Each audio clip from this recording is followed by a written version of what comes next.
ఇవాళ జిల్లాలో మొదటి నుంచే నేను జడ్పీటీసీ కావచ్చు, ఎమ్మెల్సీ కావచ్చు, ఎమ్మెల్యే కావచ్చు, ఎంపీ కావచ్చు, ఇవాళ ముఖ్యమంత్రి కావచ్చు, ఏ స్థాయిలో నేను రాజకీయాలలో చిన్నది పెద్దది ఏ పదవైనా ఉండని మాదిగోళ్ళ పిల్లలు న్యాయంబడే తిరిగి ఎన్నికల ప్రచారం చేశాను.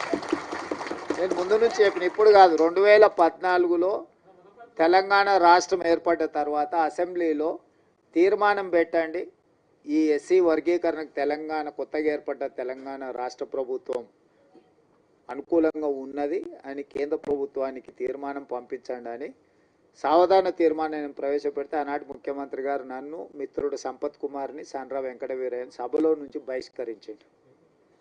మేము పెట్టిన తీర్మానమే విధిలేని పరిస్థితిలో సభ ఏకగ్రీవంగా ఆమోదించాల్సిన పరిస్థితి వచ్చింది. ఆనాడు అఖిలపక్షాన్ని తీసుకెళ్తాను, మళ్ళీ ఎన్నడూ తీసుకెళ్ళాలి.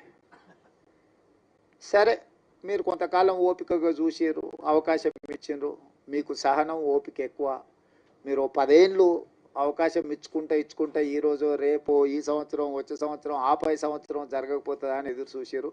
ఇక 10 ఏళ్లలో మీ సమస్యకు పరిష్కారం కాకపోతే ఈ సమస్యకు పరిష్కారం ఉన్నోళ్ళని దించడమే అని మీరు భావించిండ్రు.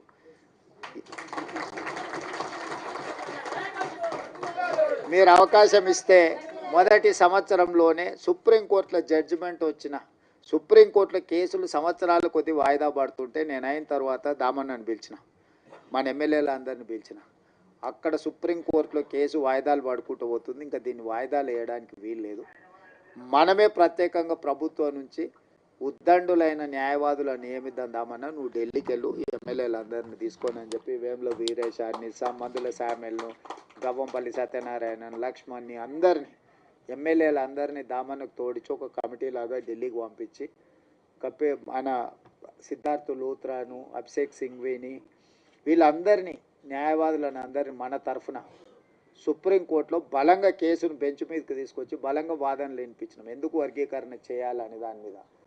పంజాబ్ వర్సెస్ యూనియన్ ఆఫ్ ఇండియాలో ఉన్నకే చాలా ఏళ్ళ నుంచి పెండింగ్ ఉంది. దీంట్లో మీరు అందరు పిల్లలు చాలామంది చదువుకున్న వాళ్ళు ఉన్నారు.